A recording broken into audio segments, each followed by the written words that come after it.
Welcome to Two Hypnotherapists Talking. We are two established hypnotherapists based on either side of the pond. I'm Martin in Preston, UK.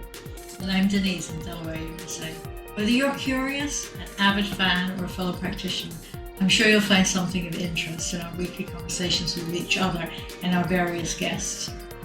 While we both practice hypnosis, we are interested in other aspects of self-help and personal development. So please sing out if you have something to say or want clarification. Our contact details are in the show notes. So, Martin, let's get on with this week's episode.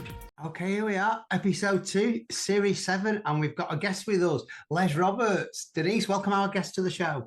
Hi, Les. How are you up there near Manchester?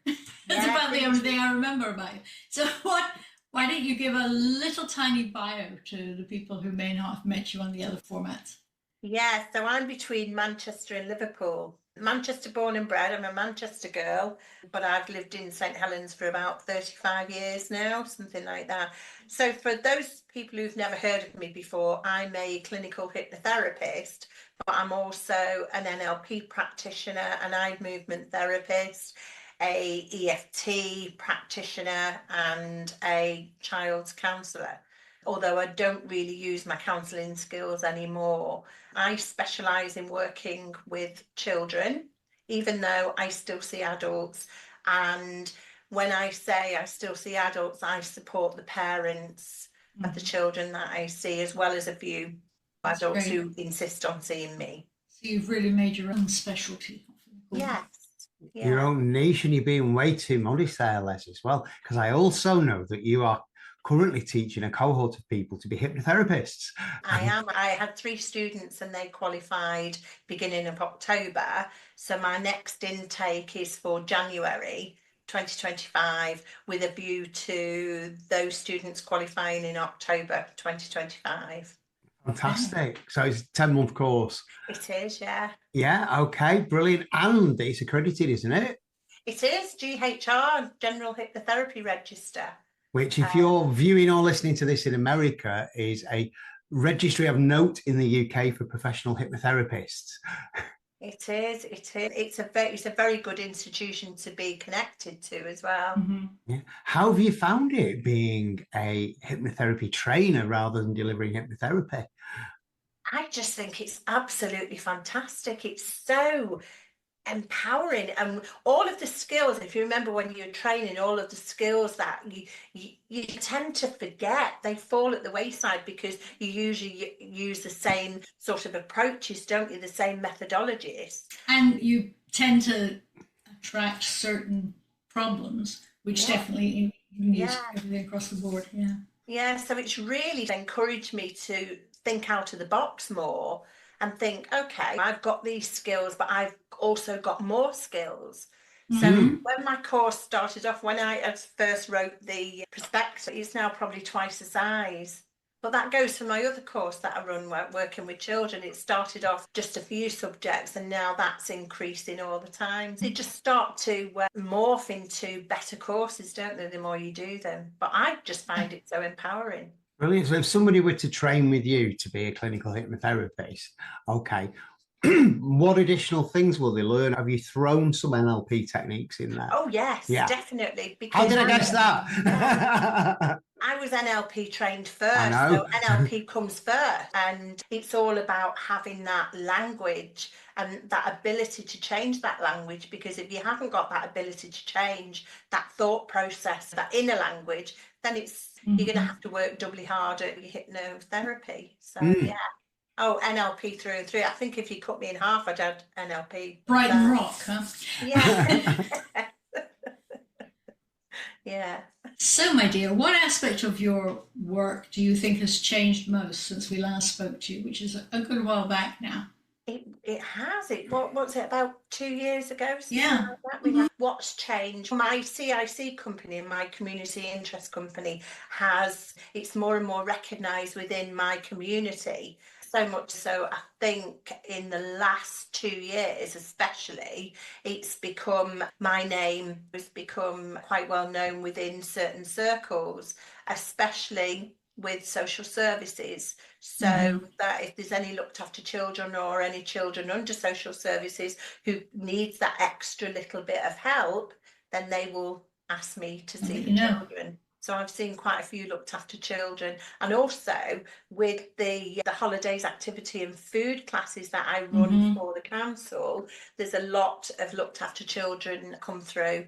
But also I get a lot of neurodiverse children as well now. That's expanding my toolbox a little bit more.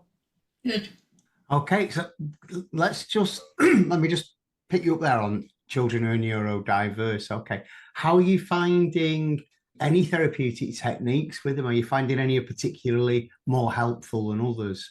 For example, I'm thinking of children who may be... It does depend on what the diversion is. Yeah, I'm thinking particularly children who may have autism, who may experience difficulties visualizing, for example. Yeah, as far as the communication is concerned, I'm Makaton trained as well, which is a form of sign language that you can use for some children, but not really children who are on the spectrum. But I'm also PECS trained, which is picture exchange communication, where you can use symbols and pictures to communicate. But what I do, to be perfectly honest, is when any children come to our classes or they come to do some crafting, I will just treat them how they present. Yeah. And that label goes out the window, so to speak, within a way, and I let them join in at their pace. Now, we have a lovely young lady that has been coming to see us for the past, I'd say, two years, and she suffers with selective mutism. So we've just left her. She knows we're there. We talk to her, we sit with her, we communicate with her. She nods and she gestures. She doesn't feel pressured. Yeah, because the last thing you want to do is start to push, especially a child, to do things. And what we found is in summer, she actually started to talk to my daughter, which was just fantastic, absolutely fantastic. But we have a wide variety of children that come in at all ages from 5 to 16, and we just treat them all exactly the same. But we bear in mind what parameters we've got, what their limitations, and we make sure that if they are struggling, then we do give them a hand. Right. But I think it's not somewhere to feel even more pressure to do something else. Yeah, but I think what we do, and when I say we, my daughter and my son also run these classes, and what we do as a collective is we just make them as comfortable as possible, and they join in at their pace. But what we also do is we do crafting, but we do basic, easy crafting that they're capable of doing of all ages from 5 to 16, but make it interesting, and each craft has a purpose. So if we talk about emotions like the primitive emotion, that very strong emotion called anger, we explain to them that anger is there for a reason. There's a place and a purpose for it, but it's not, you don't keep it, you have to all the time manage it effectively. So we things like volcanoes, and the children make the volcanoes, and we explain the volcano. I don't think there's a mother on the planet who hasn't had to help build volcanoes in their house. Exactly. So we do things that they can relate to at home as well. So they're not hard crafts. One of the crafts, I'm just looking around to see if I've got something here. One of the crafts that we do is we make hot air balloons, and it's just paper and a paper cup with string or wool, and they put the worries into the hot air balloon and send them on their way. That's a nice little hypnosis technique. Yeah, it is. Yeah, we do that in hypnosis, don't we? Exactly. So it is like a form of waking hypnosis, really. Because when a child gets creative, a child will use that side of the brain. Absolutely. And crafting is therapeutic in itself, isn't it? This obviously sounds like you have got extremely busy on that side of your business since the last time we spoke, because I was aware of the events you were hosting during the school holidays for children. Okay, but you did mention before we came on air about how you're now engaged with social services for cared for children. So I'm assuming you're helping children from a therapeutic aspect at all times of the year now. Yes. I've had quite a few requests from social services to help with children, and I've gone into schools by request, but also the children have come to see me for different reasons. And these could be reasons why they're in foster care. They could be because of their past. I was very privileged to work with a young girl who had issues, family issues, and then I ended up with the whole family as a family.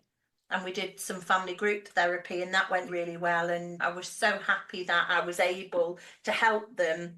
Right. So when you're working with that kind of community, it's very insular, do you use hypnotic techniques, or are these other counselling skills that you bring forward? I don't know, because I think I'm slipping things in liminally. It just feels normal that all do this. Yeah, we do, like you say, waking hypnosis in a way. Yeah, but I do enjoy it, and I don't know whether last time that we spoke, I told you I work for the I did a few weeks courses for the domestic violence rehab team. That's a useful thing. So that was when the perpetrator had left. So it's usually the female that's left at home, the wife or the partner that's left at home. And that was helping the children and the mum to forge those relationships, to build those bridges and build that trust back. And that was really, really good. You know, I'd imagine very intense, but very satisfying. Oh, so much so. To watch these families who were divided through no fault of their own, but actually witness them after 6 weeks bringing them together, it's just, I'd do it for nothing if I could. I think most hypnotists I know would do the work anyway. Yeah. But yeah, you do have to keep the lights on at home. You do. You do. But working especially with children has just elevated me to what I feel is the next step. So I've actually got a course out as well for working with children, which I've delivered quite a few times now. The last one was just gone, and that's like a masterclass diploma. So you're teaching therapists, you're adding to their skill sets, teaching, like a hypnotherapy structure themselves sort of thing. You're producing a CPD to help them work better with children. So it's a diploma, which I am now going to apply through the DHR to get accreditation for it. Fantastic. Yeah, and it's good. But that started off as just as an idea, and that's just it's where everything starts. Yeah, it's been a natural progression, and I feel as if the next step is to go into on more of the mental health side, as in self-harm, the more intense side, which I've already got that almost ready. Oh yeah, Denise, Les trained to be a mental health first aider. Excellent. But that all these crossovers in our chat, in our work. I'll be perfectly honest, Martin. That course was the course that, like Denise said, it was a light bulb moment for me, and I thought, wow, with the skills that I've got and then the experience with NLP, eye movement therapy, sleep talk, all of the things. Oh, you're a sleep talker as well. Yes, me too. am. Sleep talk. Yeah. Tell me about sleep talk. Tell me about sleep talk. Are we called coaches, Denise? I don't know. I think it's consultant. Oh, I'll take that. In the British sound, that sounds great. She's Australian, so I don't know. Yes, so sleep talk, Martin, is just, if you think about sleep talk, it's amazing, but it's what I've been doing for quite a few years, but didn't realise it was sleep talk. That's because it was developed by a hypnotist who was not allowed legally to practice hypnosis. So she rebranded a particular thing, and she had a child who was on the spectrum, as they say. I think she was a not completely selective mute. So she worked at it for a long time with her own child before she reached out to the rest of the world. So I used it on my grandson, but didn't realise sleep talk was a brand on its own. Right. And my grandson's 13 this year, and he was 2, nearly 3, so I'd say it was 10 years ago. And he was dry during the day, and he didn't want to wear his pull-up at night, and he used to go, oh no, I'm such a big boy, I don't need it. Fair enough. And we were saying, but you do need it, and he came to stay at my house for the weekend, and I just sat on the floor next to him when he was asleep and we just spoke to him, because he had a habit, he'd get into bed And then when you left the room, he'd take his pull-up off. Oh, yeah. Anyway, I just sat there and I whispered to him the same as what you would with hypnosis, saying, you know, how good it would feel when you wake up tomorrow and you're nice and dry, you're not mentioning anything about bedwetting. And he's been dry ever since. So I was like, but I didn't realise until years down the line that it's sleep talk. Okay, so let me ask you then, getting back to your teaching hypnotherapy to other people to become hypnotherapists. Do you want to talk me through your prospectus very quickly? Oh, yes, if I can remember it. So this just to prove to our listeners and readers, nothing's pre-planned, nothing's scripted. So there's 10 modules to my classes. And are you meeting people in person, or are you able to go online? This is face-to-face with a view to possibly going online later on when I feel okay about going online, but also the need, quite open to doing it, because the other one that I deliver is online anyway, the working with children. So I'm trying to think what it is, just bear with me. It's split into 10 modules. So basically, module 1 is all about explaining what hypnosis is, the history behind it, mentioning or the pioneers of hypnosis or hypnotherapy. And then it's all about building rapport, like body language, developing that hypnotic voice, and also just basic inductions. Yeah, okay. So you're explaining what mesmerised means then? Yes, is that Hans Mesmer, wasn't it? Franz. Franz, yes, sorry. Yeah. Module 2 is all about getting more into inductions and deepeners, planning your therapy sessions, understanding secondary gains, those sort of taboo words, and also listening to the language that your clients, giving you. And then we move on to more post-hypnotic suggestions, using metaphors, increasing the tools for your toolbox. And module 4 is all about anchors, collapsing anchors as well, and reframing. And a wonderful thing that I live and breathe, and that's submodalities. I absolutely love having to change, especially with children, how people see things. And then as they progress, because by module 4, which is once a month, they come for a weekend, they're starting to develop that technique, develop that confidence. So then we go on to fears and phobias. We touch a little bit on past life regression. And we also talk about timeline, future pacing. So to help further down the line, when you can actually get your client to see what it's going to be like when they've become the shape and size that they want to be, say it was something like weight loss. And then we move into on module 6, depression and panic attacks, and we touch a little bit on obstetrics and hypnobirthing. Can't call it that unless you can't call it that unless you're given permission. Birthing. Yeah, you can't call it that. It's patented, isn't it? Yeah. And then module 7 is weight control, your hypnotic gastric band, and also discuss parts therapy, which this is another thing that I was never taught. I was never trained in parts therapy, so I've had to do extra training. It wasn't part of my curriculum when I did it. And then module 8 is smoking, which leads on to talk about addictions and also pain management. And then module 9 is my favourite, which is working with children. Okay. And the inner child, so the inner child module, but it's more talking about working with children and what you can do with children. And also note keeping, how important that note keeping is, and setting yourself up in a practice, looking after yourself. Yeah. And that's module 10. Of course, which also is graduation as well. Yeah.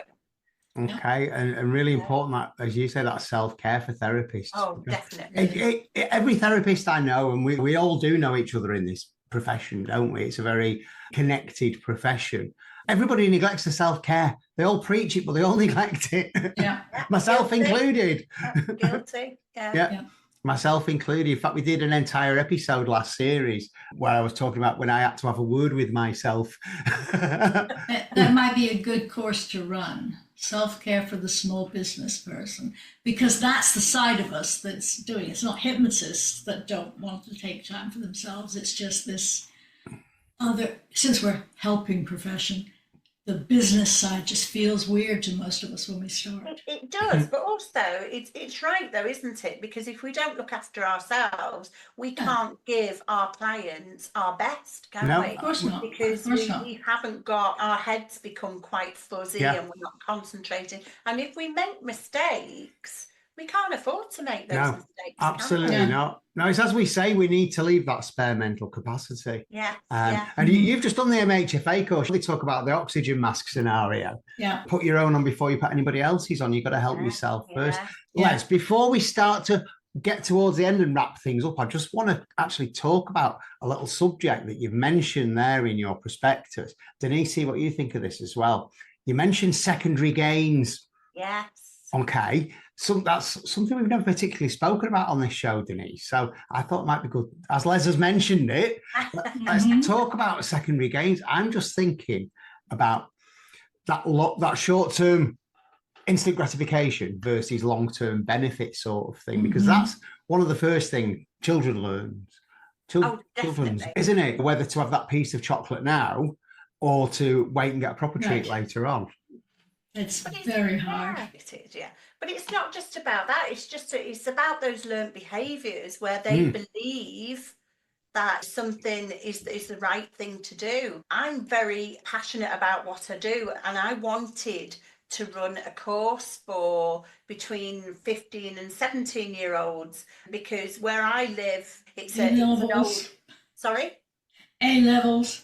But it's an industrial town where I live, and there is a community where there was a mining community, and this is where they have generational unemployment, and those secondary gains for the children are to not bother doing their exams because then they're not forced to get a job, or they can't get a job, and then their parents can continue to claim benefits.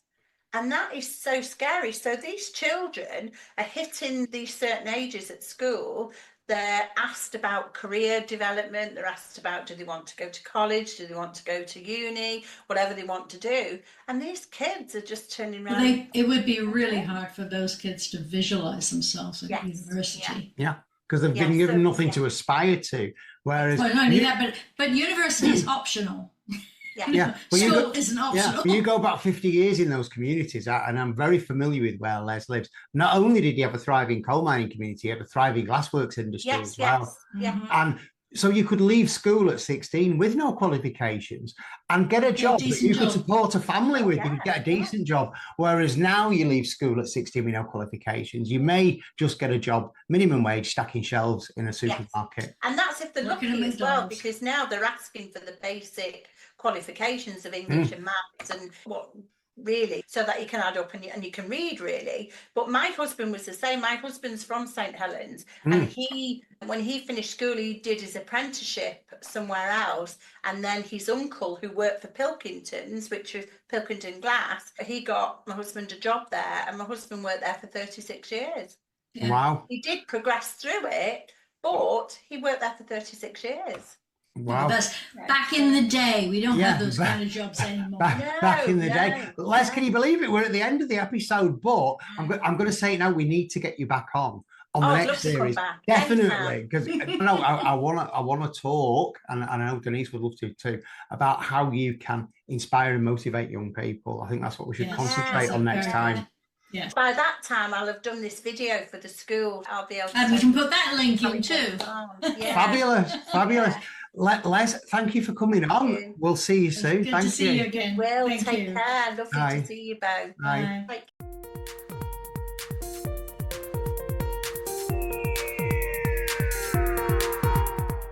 We hope you've enjoyed listening. Please remember, this podcast is designed to give you an insight into therapeutic hypnosis and is for educational purposes only. So remember, consult with your own healthcare professional if you think something you've heard may apply to you or a loved one. feel free to contact either of us through the links in the show notes. Join us again next week.